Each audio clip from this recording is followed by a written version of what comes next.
Olá, boa tarde. O tema de hoje é sobre autismo. Como é ser mãe de uma criança autista? Como eu descobri que a minha filha tinha autismo, né? E qual foi os meios que eu fiz para poder ter o diagnóstico preciso. Eu percebi, ela tinha 3 anos de idade, né? Quando ela ficava muito ansiosa, ela se balançava muito, por horas. E começou a correr para um lado para o outro. Tinha mania dos dedinhos, né? Era uma cobertinha que ela ficava rodopiando no dedo, e o Bolt, que era um cachorrinho. E ela ficava horas fazendo isso, né? E na parte das seleções de amizade, ela sempre preferia os adultos e poucos amigos crianças da idade dela.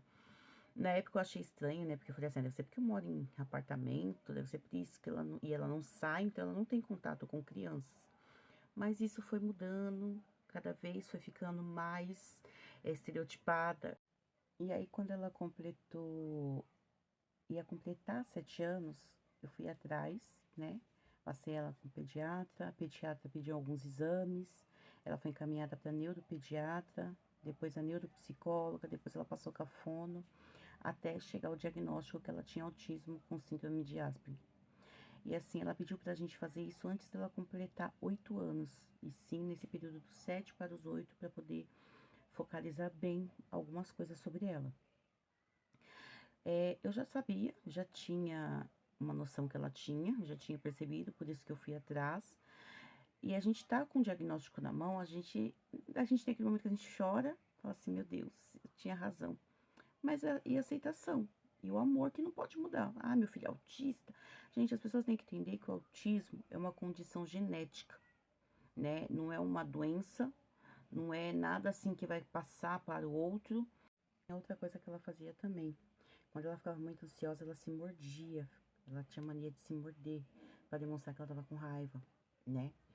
E, e aí a gente começou a conversar sobre isso, que não precisava se morder pra extravasar a sua raiva aquele momento, né? E aí eu fui criando técnicas com ela para trabalhar isso. As ecolalias que ela tem, elas de correr, de se mexer, as repetições, a gente consegue controlar dentro de casa. Então, eu trabalho muito com ela do lado de fora, porque as pessoas que olham não entendem, né? Porque ela é grandona, ela tem 8 anos, mas ela parece que tem 11, né? Ela tem 1,40 m. Então, as pessoas vão falar assim, nossa, que adolescente boba, né? E não é isso, né? Então, eu tento controlar muito com ela, eu converso com ela. Em casa você pode correr, fazer tudo, mas nada que recrimine. E quando ela faz isso em público,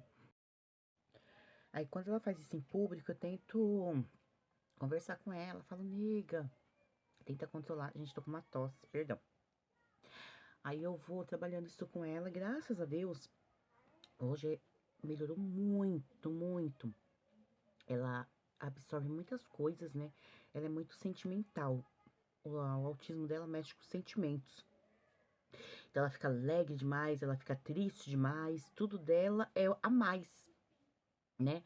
Então a gente vem trabalhando isso.